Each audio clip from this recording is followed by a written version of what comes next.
Hi guys, Thierry Rocks here, bringing you today's album review, and well, it is Halloween. So, what's best to do an album review for the spooky day? Well, I've chosen one that I've wanted to do for quite a while now. That is the Queen of the Damned soundtrack. And just to clarify, it actually is 31st of October as of filming this.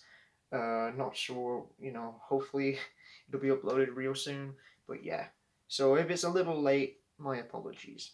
But yeah, so I think I promised in my video about last year that I was going to review this because I did Daredevil the album, and I wanted to do another, movie soundtrack that had a load of official bands and artists on it because it was definitely the style of the early 2000s. Actually, I'd say all of the 2000s because even in the late 2000s, like the Transformers movies still did it. I think Twilight had Radiohead in it. So speaking of Twilight, but yeah, so I'm doing a quick review on Queen of the Damned. I'm not going to make it as long because I'm a little bit disappointed. The Mad at Gravity review didn't perform as well as I thought.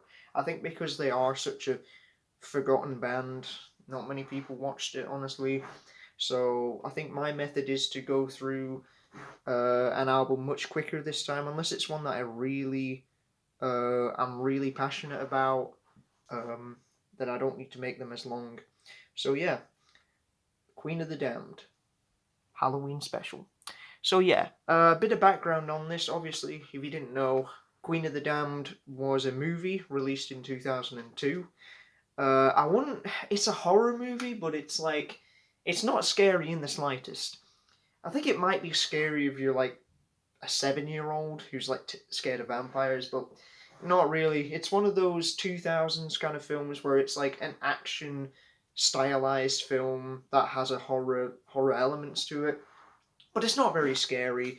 It's based on the books by Anne Rice, who, she did the books about the Lestat character. There was an interview with a vampire from 1994, which I've not seen, but I've heard good things about it. This is apparently the standalone sequel, so it's not related to it. None of the actors in that film are in this one, but I guess it continues the plot of the books. I don't know, I've never read them. And my opinion on the movie, similar to Daredevil, well, to be honest with you, I've actually warmed up to Daredevil. I really enjoy that film. Queen of the Damned, it's not an awful movie. I think some people really like they say it's like a terrible movie and stuff like that. And I think if a movie is able to like entertain you and has good elements, then I don't think it's really that bad. But yeah, it didn't make it. I think it was a box office bomb. It didn't make very much money, and yeah, a lot of people diss this film.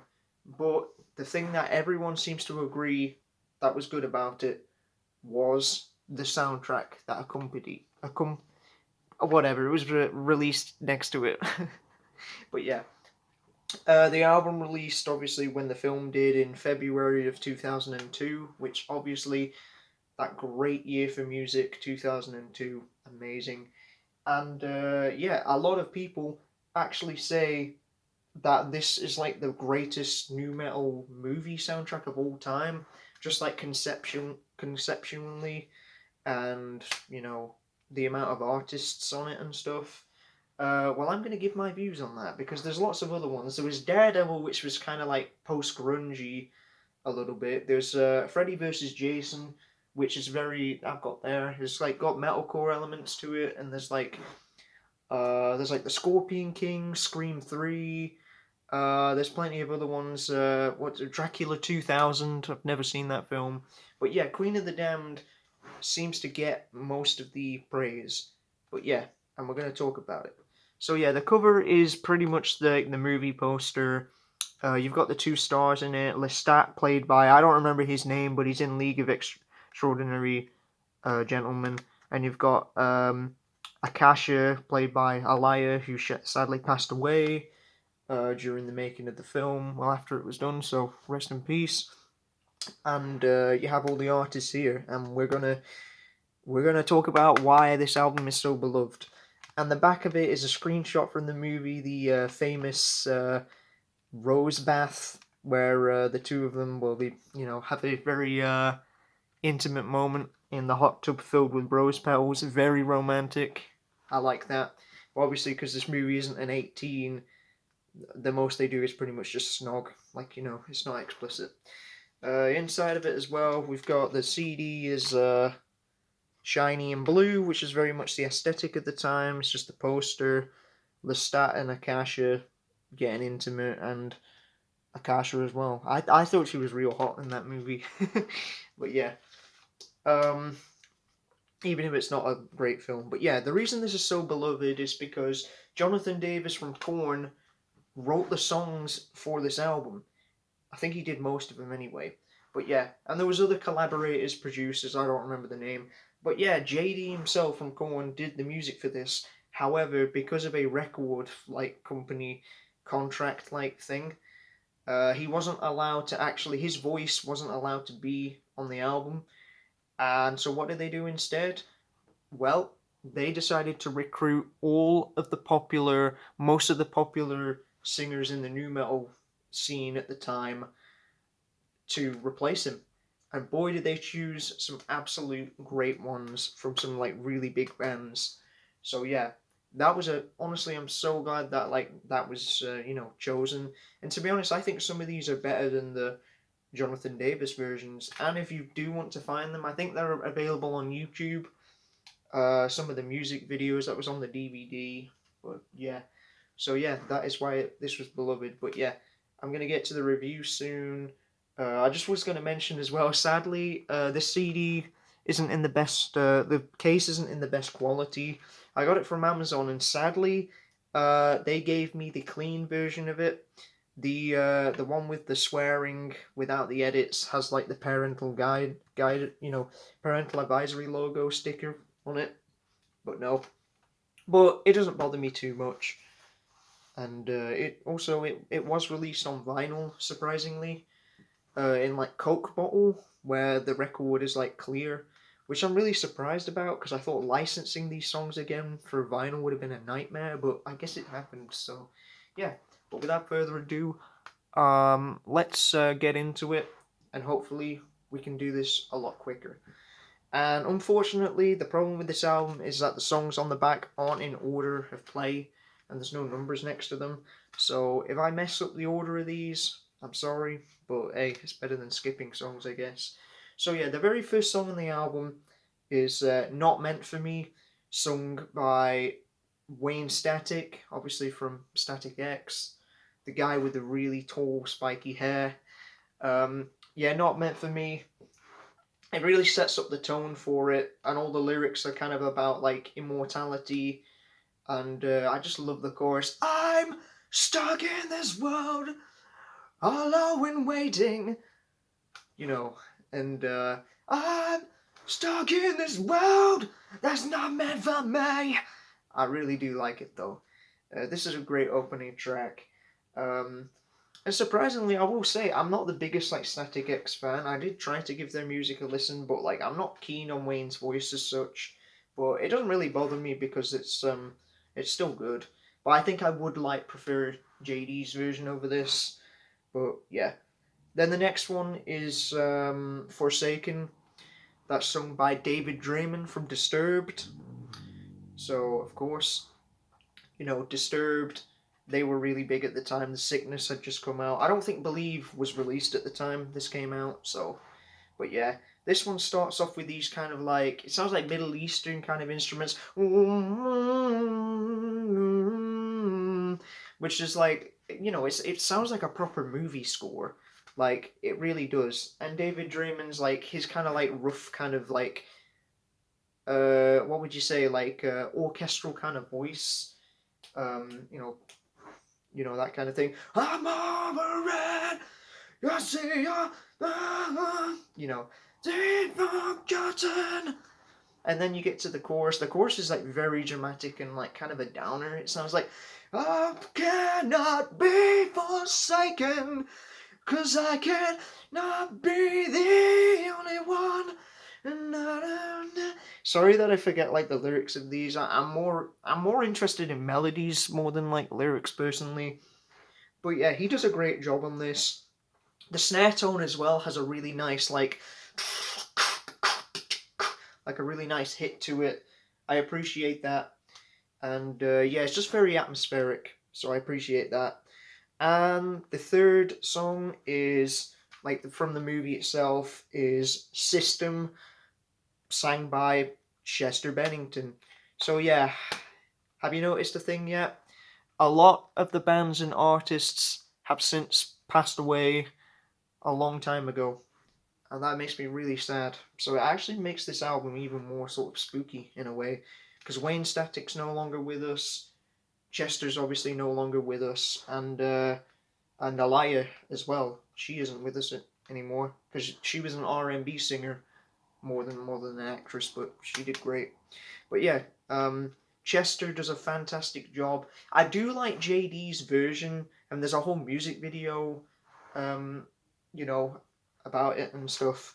But yeah, I much prefer Chester's version. Just his just yelling, "Why is everything so fucking hard for me?" Just oh, he absolutely kills it. Oh yeah, and of course Linkin Park. But yeah, I love the chorus. Why won't you die? Your blood is mine. I think this song actually, I did hear it like a long time ago. Like, I think I did hear it on YouTube before I knew it was part of the soundtrack. So, yeah, it's my favorite song on the album, easily. I love it. So, yeah, System, you gotta check this one out. Okay, the next song is Here We Go. This is the bit where there's songs that have already been established. They're not written for the movie, they've just been added in, which is like music from and inspired by. So, of course, we've got Change in the House of Flies by Deftones. I should really start seeing the scenes that these appear in, but I didn't really like the movie too much. I think System appears. I think the last two we were talking about, Forsaken and System, they play in kind of the scenes where there's like a vampire club and things like that. But yeah, Deftones, Change in the House of Flies plays during this scene. Them getting intimate together, which makes a lot of sense. A lot of people say Deftones is like sexy time music, so it makes sense. I don't really see them as that. I just think they're very like activate the neuron in my brain where I'm just like, whoa, dude, I watched you change in you. It's like you never. But yeah, I really don't have to review this song because you already know it. It was obviously on White Pony, released in 2000. It made a few more appearances in like Dragon Ball Z movies and stuff. But yeah, this one is where it also appeared, so that's kind of cool. But yeah, we've got another song written for the soundtrack. I don't remember which bit in the movie it plays, but we've got Redeemer, sung by Marilyn Manson. This isn't one of my favourite ones, but I do like the kind of like, it's a little bit more light-hearted, this song. But yeah, I like this one because I'm not a big Marilyn Manson fan. I never really, his like edgelord personality never appealed to me. But it does work really well for this movie. The lyrics are all about him being like a stalker or a creature of the night, which is like, it fits perfectly for the vampire kind of theme. So even though I don't like Manson's music, and I don't really think he seems like a nice person, he did a great job with this song. And to be honest, he already sounds a lot like Jonathan Davis from Korn. I think they both started around the same time, so he was definitely a good replacement. Okay, so after that, I think the next song is Dead Cell by Papa Roach. Here's the thing as well, a lot of the songs on this album were already released in 2000, 2001. They were already big hits, but they put them in the movie. But yeah, Dead Cell was obviously on the Infest album by Papa Roach, the first big one that they put out. But yeah, this song is just great.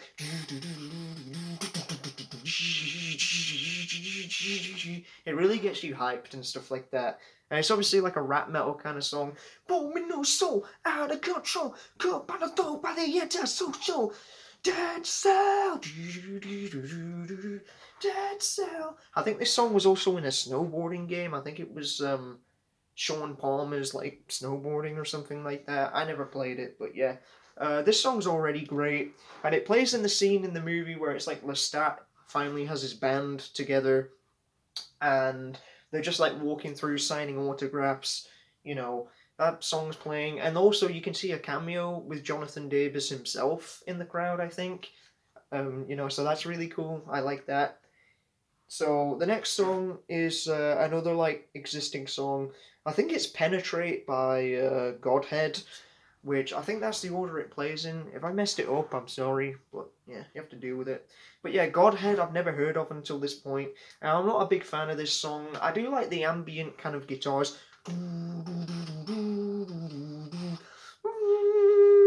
I do like those bits, and the vocals are okay.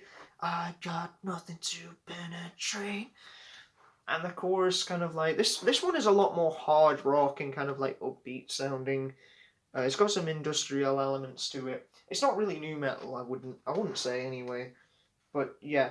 The only thing I'll say is that Godhead, I got them confused with Godflesh, like the really heavy industrial band. Um, but yeah, that's all I got to say for that one. I believe Down with this. I think the next song is Down with the Sickness by Disturbed, which again needs no introduction. We all know this song. Oh.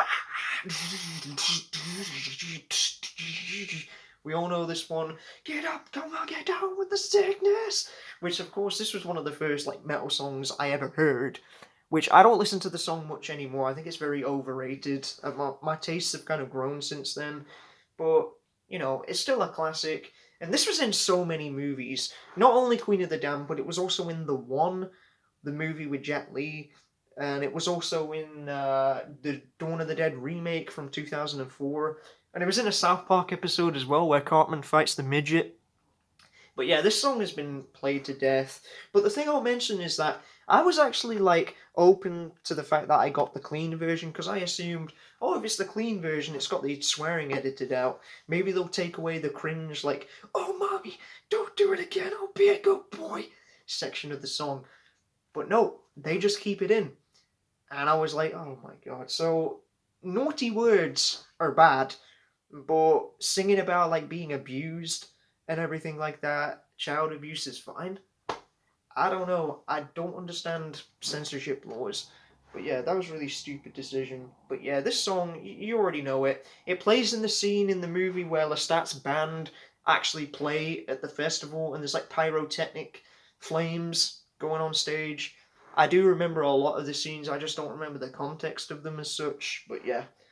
The next one is another one, again, Static X, Wayne Static, Cold, which, cold was so cold, we are so cold, we're so cold. This is like one of the only Static X songs I actually like, as well as the only, this is the only, giving the only thing. But yeah, it was released on the Machine album that was released a year before in 2001. I have listened to that album, and it has some good industrial musicianship in the background, but Wayne's voice and everything, it didn't really appeal to me, so I didn't like the album much. But yeah, this song is really good though. It plays in the scene when Lestat, he's got these like two women over, and he's crawling on the ceiling, and then what happens? The women think they're gonna have some fun time together. No, Lestat straight up just jumps on them and bites their necks, turning them into vampires as well. So yeah, um, pretty violent. Okay, so the next song, I think I'm kind of like, this is the bit where like the track listing confuses me, but I'm pretty sure the next track is Headstrong by Earshot. No, not the Trapped song. Uh, yeah, we're not going to talk about Trapped. But yeah, Earshot were a band that a lot of people compared to Tool, because their singer sounds very similar to Maynard James Keenan. Well, Tool and A Perfect Circle. But yeah, Headstrong, I really enjoy this song. I just love the beginning. And then it just goes really heavy and bouncy. And then the verses are kind of like, in shadow. Yeah, I listen to this song a lot. I really like it. But then the chorus goes into a kind of a more upbeat kind of feel. Ah, so and so strong. And I think in the middle of the song it goes into kind of like a where it kind of like picks up the pace a little bit. But yeah, this was from the album called Letting Go. I do like the album, but I think Earshot's second one too is a lot better. It's got songs like Wait and like Everything Falls Apart. I can't remember the names of some of the songs, but yeah. Again as well. But yeah, that song's great. I also forgot to mention, I think I got the order wrong, but we've also got another original song, Slept So Long, sung by Jay Gordon from the band Orgy, which, yeah, that name is kind of ridiculous, but hear me out. Now, they were kind of an industrial rock band. I don't think they were super new metal, more industrial. But yeah, Jay Gordon has a great voice. I really love his singing. But yeah, Slept So Long.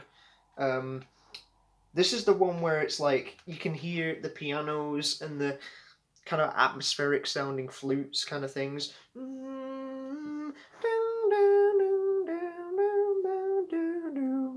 And then it goes into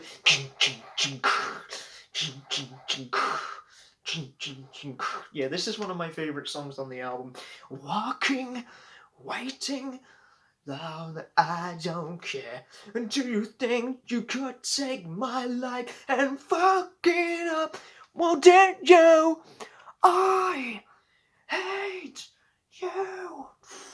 I say nothing in your eyes. I know I butchered the lyrics, but like, I really enjoy this song. It's a lot more atmospheric, and Jay Gordon was a really good replacement for Jonathan Davis. But yeah, this song is great, and it actually fits in the whole kind of theme of the album and the movie itself, which I appreciate. Okay, so we've only got three more songs to go, and they're all like original songs. So yeah, this was actually the song that comes on after Headstrong. This is Body Crumbles by Dry Cell. Now, Dry Cell were a band who sadly were going to make an album, but due to issues with the label, they didn't. But yeah, this is a classic, like, new metal kind of track, a bit like sort of like immature-ish, like Linkin Park Hybrid Theory kind of style. That when the moon is bright, and finally inside. Finally, I find when I lose control, inside my body crumbles. But yeah, this song is great. I love it, and it's really sad that the guys never got to officially release their album. So yeah, they got kind of forgotten about. But yeah, apparently the singer of this band, Dry Cell, is in Stone Temple Pilots now after Scott Wayland died. So that's interesting. Um, but yeah, Dry Cell. I kind of wish that they'd have at least have were given a chance. But yeah, I like them. I like that kind of style of new metal with the high pitched kind of singing and the rap kind of vibes. It's fun. I guess the edgy boy kind of style. It appeals to me. Okay, so the next ones, I'm not gonna lie, I'm not a big fan of these next couple songs. There's 14 tracks. We've got Excess by Tricky. This song isn't new metal at all. It's by a Tricky was a like rapper. I think he still does it now. I don't really know much about the guy, but he's a rapper, kind of like a club, kind of like music kind of person. And this song is kind of a little bit more slower, atmospheric. There's a female singer in the background. It fits the whole vibe of the movie, but I personally don't like it as much. Maybe Tricky is a good artist. I just haven't given him much of a chance. Um, and that leads us to the final track, Before I'm Dead by Kidney Thieves. Kidney Thieves, sorry. A band that I never heard of until this point, but this is like an industrial metal, industrial new metal kind of affair. It's very much sounds like Celldweller, but with a female vocalist instead. So it has very much those kind of.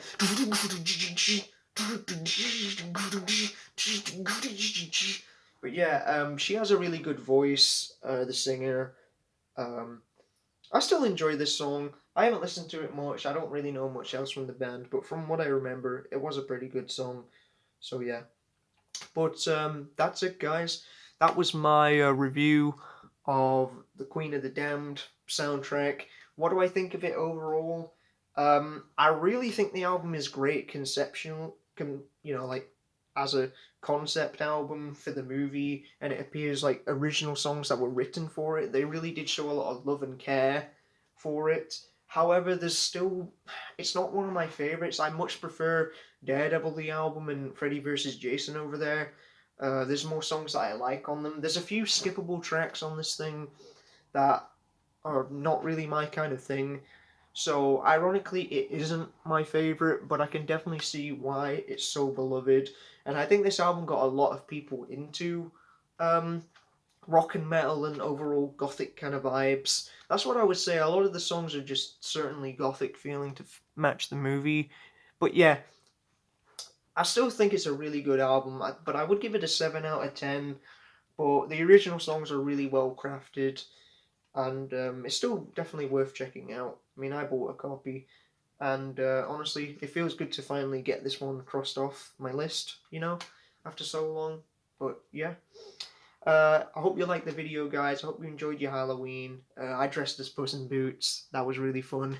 But yeah, share your thoughts in the comments. What do you think of Queen of the Damned's soundtrack and your favourite songs off it and whatever. But anyways, thanks for watching, guys. I will see you in the next video whenever it comes out. Peace.